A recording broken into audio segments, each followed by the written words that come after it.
अतिशय दुःखद घटना आहे. खरं म्हणजे लोकप्रभा ना, लोकप्रभा पूर्ण लोकप्रभा खाली करतो, लोकप्रभामध्ये ते लिहायचे आणि क्रिकेटचं समालोचन विश्लेषण म्हणजे अतिशय उत्कृष्टपणे ते करायचे. त्यांचा त्याच्यामध्ये हातखंडा होता आणि खरं म्हणजे एखादा आपला आवडता फलंदाज जसा खेळपट्टीतून बाद होतो तशा प्रकारची भावना आज माझ्या मनामध्ये आहे. वेदनादायी मनाला चटका लावणारी ही दुःखद घटना आहे. खरं म्हणजे अशी माणसं फार दुर्मिळ असतात. त्यांनी उत्तम लेखनही केलं, उत्तम ते बोलायचे, समालोचन करायचे, विश्लेषण करायचे. प्रत्येक ह्याच्यामध्ये त्यांनी लेखक कवी सगळ्या ज्या काही अष्टपैलू असं व्यक्तिमत्व ते होतं द्वारकानाथ संजयगिरी आणि त्यांचं दुःखद निधन झालेलं आहे. ही एक महाराष्ट्रासाठी आमच्या सगळ्यांसाठी दुर्दैवी घटना आहे, दुःखद घटना आहे आणि त्यांच्या जाण्याने खरं म्हणजे न भरून येणारी पोकळी निर्माण झालेली आहे. मी त्यांना भावपूर्ण श्रद्धांजली अर्पण करतो आणि त्यांच्या कुटुंबियांना हे दुःख पचवण्याची शक्ती ईश्वराने द्यावी अशा प्रकारची अपेक्षा करतो.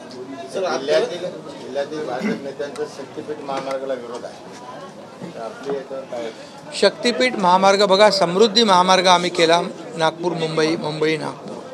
त्यावेळेस देखील अनेक लोकांनी त्यावेळेस विरोध केला. सरकारची भूमिका, मी त्यावेळेस मंत्री होतो त्या खात्याचा, देवेंद्रजी मुख्यमंत्री होते. आमची भूमिका एवढीच होती की हा विकासाचा महामार्ग होतोय. आज आपण पाहतोय की त्याचा फायदा किती आहे आणि त्यावेळेस देखील काही लोकांनी त्याला सुरुवातीला विरोध केला. नंतर त्यांना कळलं या रस्त्याचं महत्त्व काय आणि मग त्यांनी स्वतःहून आपल्या जमिनी कन्सेंट दिला आणि त्याचा साक्षीदार मी आहे. शक्तिपीठ पण जोर जबरदस्तीने लोकांवर आम्ही लादणार नाही. खरं म्हणजे शक्तिपीठाच्या माध्यमातून मराठवाड्यातल्या अनेक जिल्ह्यांना विकासाकडे घेऊन जाणारा शक्तिपीठ आहे. त्यामुळे काही ठिकाणी विरोध असेल तर त्यांच्याशी लोकांशी सविस्तर चर्चा होईल. त्याचबरोबर काही अगदीच त्या भागातून तो रस्त्याला विरोध असेल तर त्याची अलाइनमेंट देखील आम्ही चेंज करू, कारण लोकांवर हा आम्ही प्रकल्प लादणार नाही. 9 ऑक्टोबर 2024च्या कोल्हापूरच्या जाहीर सभेत आपण स्पष्ट केलं होतं, तेव्हा मुख्यमंत्री होता. मुख्यमंत्री म्हणून मी तुम्हाला शब्द देतोय, शक्तिपीठ महामार्ग रद्द असे वाक्य आहे. नाही, ऐका, शक्तिपीठ महामार्ग जिथं कोल्हापूरवासियांचा विरोध होता, आम्ही तिथून आमच्या MDने सांगितलं तिथून अलाइनमेंट चेंज करा, बायपास करा. तसंच जिथं लोकांचा विरोध असेल किंवा लोकांना जेव्हा त्या रस्त्याचं महत्त्व कळेल, त्यांना चांगला मोबदला मिळेल, या ठिकाणी त्यांचे कन्सेंट घेऊनच हा मी पहिला परत एकदा सांगतो की कुठलाही प्रकल्प लोकांच्या मनाविरुद्ध त्यांच्या कन्सेंट विना, संमतीविना आम्ही करणार नाही. आणि तुम्हाला सांगतो, हा रस्ता जो होतोय या रस्त्यामुळे अनेक भागांचा विकास होईल.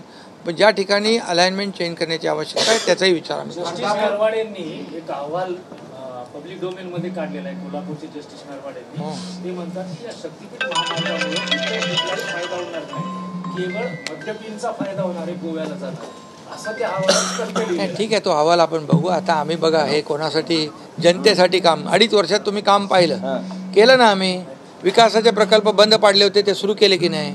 आज नागपूर मुंबई समृद्धी महामार्ग 7 तासात मुंबईत माणूस पोहोचतोय, 8 तासात पोहोचतोय.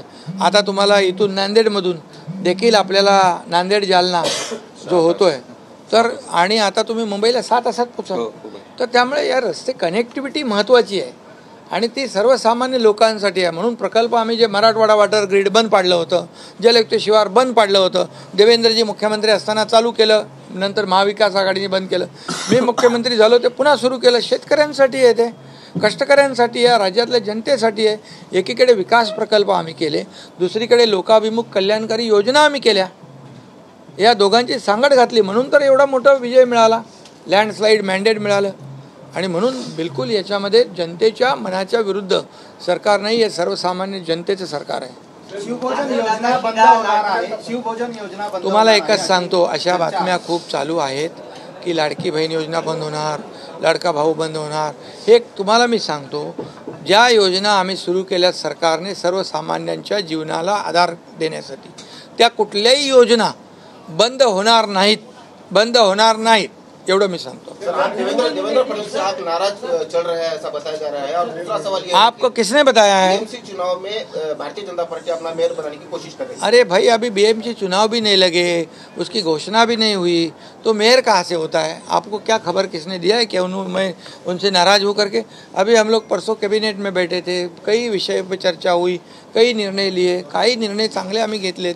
त्यामुळे देवेंद्रजी मुख्यमंत्री होते तेव्हा मी त्यांच्या मंत्रिमंडळात होतो, मी मुख्यमंत्री झाले त्यावेळेस ते उपमुख्यमंत्री होते, त्यांनी मला पूर्ण सपोर्ट केला, मी त्यांना पूर्ण सपोर्ट केला। आता मुख्यमंत्री देवेंद्रजी आहेत, मी उपमुख्यमंत्री आहे। जनतेच्या हितासाठी, महाराष्ट्राच्या विकासासाठी मी पूर्णपणे त्यांच्या पाठीशी आहे, माझा पूर्ण पाठिंबा आहे त्यांना। मुंबई लुटण्यासाठी काही जण येणार आहेत असं उद्धव ठाकरे काल कार्यकर्ता मेळाव्यात म्हणालेले आहेत। लुटण्यासाठी 15-20 वर्ष लुटारू कोण होते? मुंबई कुणी लुटली? मुंबईला सोन्याची अंडी देणारी कोंबडी समजून लुटलं कोणी? 15-20 वर्ष कोण लुटारू होते? आज आम्ही सरकारमध्ये आल्यानंतर सगळे रस्ते खड्डे मुक्त करण्याचा निर्णय आम्ही घेतला। कॉन्क्रीटचे सगळे रस्ते कॉन्क्रीटचे करतोय। आज 73 का 74 हजार कोटीचं बजेट पेश केलं, त्यामध्ये 43,000 कोटीची कामं आहेत आणि पूर्वी 25% कॅपिटल एक्सपेंडिचर व्हायचं, आता 58% आहे। म्हणजे मग हे पैसे कुठं जात होते? आम्ही दरवर्षी ते खड्डेतले रिपेरिंग करणं, डांबराचे रस्ते करणं, दुरुस्ती करणं, असं जवळपास 15-20 वर्षात 3,500 कोटी रुपये वाया घालवले। याला जबाबदार कोण? आणि आम्ही तर मुंबई आज डीप क्लीन ड्राईव्ह, आज आम्ही आरोग्याच्या सुविधा, पूर्ण रस्ते कॉन्क्रीटचे करतोय। 25-30 वर्ष खड्डा पडणार नाही। आणि मग ह्या ज्या मुंबईला आम्ही मुंबईमध्ये 300 एकरचं सेंट्रल पार्क करतोय। महालक्ष्मी रेसकोर्सला 120 एकर जमीन आम्ही घेतली आता, आणि कोस्टलच्या बाजूचं 175 एकर, असं सबवेने दोन्ही गार्डन जोडणार 300 एकराचं oxygen park, world class central park का नाही केला? सुरुवात केली, नंतर परत ते भासणात गुंडाळलं का? याच्या मागे काय होतं राजकारण? त्यामुळे मुंबईची तिजोरी साफ करणाऱ्यांनी, मुंबईला लुटणाऱ्यांनी या बाबतीमध्ये भाष्य करू नये। कारण आता जी मुंबईचा विकास होतोय तो आज पाहतोय आपण, 7,000 कोटी रुपयाचा म्हणजे उत्पन्न वाढलंय। आणि जे म्हणाले की या सर्व एफडी तोडल्या 82,000 कोटीच्या एफडी आहेत। बरं, दुसरी गोष्ट, लोकांना सोयी सुविधा, आज मुंबईचं ब्युटिफिकेशन होतं आहे, कोस्टल हायवे झाला, आज कोस्टल हायवेमुळे लोकांचं किती जीवनमान सुधारलेलं आहे। मुंबईचे पैसे, मुंबईकरांचे पैसे मुंबईच्या विकासामध्ये गेले पाहिजे, घातले पाहिजे आणि मुंबईकरांना दिलासा पाहिजे। म्हणून पोल्युशन फ्री मुंबई करण्यासाठी, आपण खड्डेमुक्त मुंबई करण्यासाठी, भ्रष्टाचार मुक्त मुंबई करण्यासाठी आम्ही पावलं उचलले, म्हणून पोटदुखी झाली। धनंजय मुंडेवर 7 दिवसापासून आरोप होत आहे, पण सरकारकडून त्यांची पाठराखण होत असतानाच आपल्याला पाहायला मिळत आहे। अरे बाबा, त्या केसबद्दल चौकशी सुरू आहे, आरोपी अटक आहेत, त्याची SIT आहे, त्याची CID चौकशी होती आहे, मुख्यमंत्री महोदय स्वतः जातीने त्याच्यामध्ये लक्ष घालून आहेत। त्यामुळे ते जे काय आहे त्या केसमध्ये आपले ते काय देशमुख ना, संतोष देशमुख, जे हत्या झालेली आहे अतिशय दुर्दैवी आहे, दुःखद आहे, माणुसकीला काळीमा फासणारी घटना आहे। त्याच्यामध्ये जे जे आरोपी असतील, ज्यांचा त्याच्यामध्ये दोष असेल, ज्यांचा संबंध असेल, त्यांना कुणालाही सोडलं जाणार नाही आणि मुख्यमंत्री सातत्याने त्याच्यावर लक्ष ठेवायचं।